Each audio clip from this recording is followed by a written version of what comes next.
Vous savez, ce que je vais dire n'est pas facile, mais il me semble utile d'en parler, car nous les femmes, nous sommes trop nombreuses à nous taire, à vivre dans l'ombre de notre histoire, à se mutiler, à boire, à se droguer, à se détruire. Mon histoire est l'histoire de milliers d'autres femmes dans le monde. Je ne veux pas être plainte, je veux juste être écoutée. Et je veux que les femmes sachent qu'elles ne sont jamais seules, qu'elles ne sont pas seules à vivre ce qu'elles traversent, et qu'il faut se relever et avancer. Je suis une jeune adolescente de 15 ans. Je préfère rester anonyme car me voir n'apporte rien à ce que je vais dire.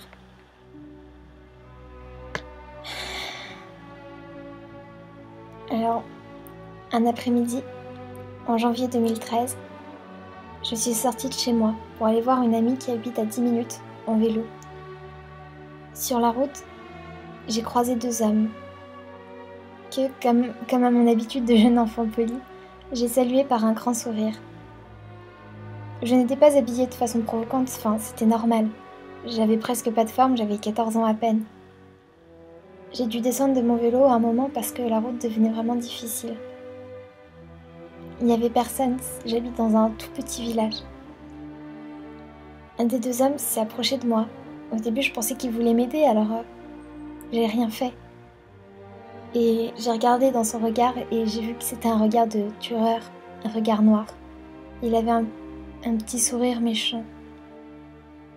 J'ai eu super peur. J'étais terrifiée. Alors j'ai bougé, j'ai essayé de courir, mais il m'a sauté dessus. Il m'a frappé.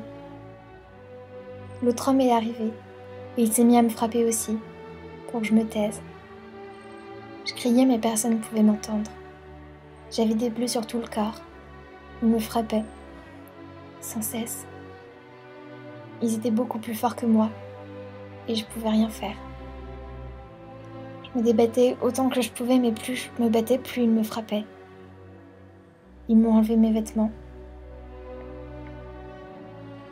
Et ils m'ont violée, en me disant des choses affreuses. Le premier homme me disait « Je suis sûre que tu aimes ça ». Il me traitait de sale chienne. Il disait que je l'avais mérité, que j'étais qu'une petite pute, une traînée. Il disait que j'avais un trou étroit et que c'était agréable. Il poussait des gémissements. C'était ma première fois et ça faisait vraiment terriblement mal. Il n'y avait aucune douceur dans leurs gestes, rien. C'était que de la violence. Je pleurais, j'avais mal. Je peux vraiment pas décrire la douleur que je ressentais, c'était autant physique que morale. C'était vraiment atroce. Une fois qu'ils ont fini, ils sont partis. Je les ai plus jamais revus, je les connaissais même pas. Et je me suis évanouie. Quand j'ai repris connaissance, j'étais seule chez moi. Je me suis rhabillée, je suis rentrée chez moi, dans ma maison, vide.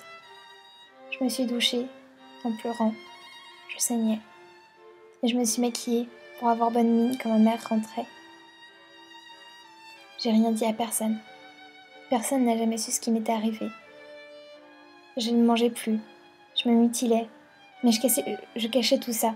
Et devant les autres, j'étais normale, comme s'il ne s'était rien passé. Je les aidais dans leurs petits problèmes.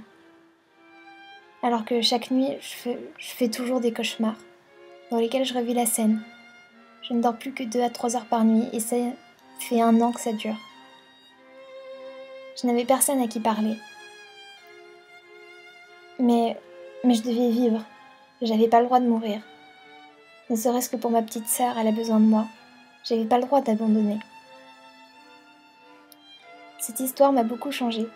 Je suis devenue plus forte, plus mature.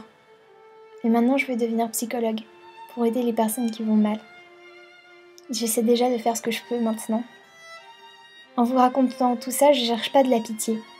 Je ne cherche pas à être plainte. Mais je veux que vous vous releviez et que vous continuiez à vivre, malgré tout. Je veux apporter un peu d'espoir, mon soutien et du courage. Je veux montrer qu'on peut se relever, même après avoir vécu ça. On ne doit pas laisser les hommes détruire nos vies. On doit leur faire face et se relever. On doit montrer que nous sommes capables de garder la tête haute, les épaules redressées, le sourire et être fiers. marcher dans la rue, fièrement, et ne pas se cacher. La vie n'est pas facile, mais elle nous rend plus fortes. On vit toujours. La vie et le temps sont précieux. On ne peut pas rester à pleurer. On ne peut pas rester à se dire « je l'ai mérité, c'est de ma faute ». On ne peut pas rester à avoir honte, à se cacher. On ne doit pas s'en vouloir. On ne pouvait rien en faire. C'était pas de notre faute. Mais maintenant, on peut changer les choses. D'abord sur notre propre vie. Ils ont gagné une bataille, mais pas la guerre. Car au final, nous sommes toujours plus fortes qu'eux. La vie ne s'arrête pas à la première difficulté. Ce n'est pas facile, je sais très bien. Mais ils ont détruit notre présent. Ils ne doivent pas détruire notre futur. On n'est pas seul. Il y aura toujours quelqu'un pour nous aider. Même si cette personne ne connaît peut-être pas notre histoire. Chaque personne a une histoire différente. Mais il ne faut pas baisser les bras. Jamais. Nous sommes tous forts. On ne peut pas changer notre passé. Mais nous pouvons décider de notre futur. Il y a toujours des personnes de bien sur cette terre. Des personnes qui vous rendront heureux. Qui feront tout pour que vous soyez bien. Il n'y a pas que des monstres. Des hommes sans pitié.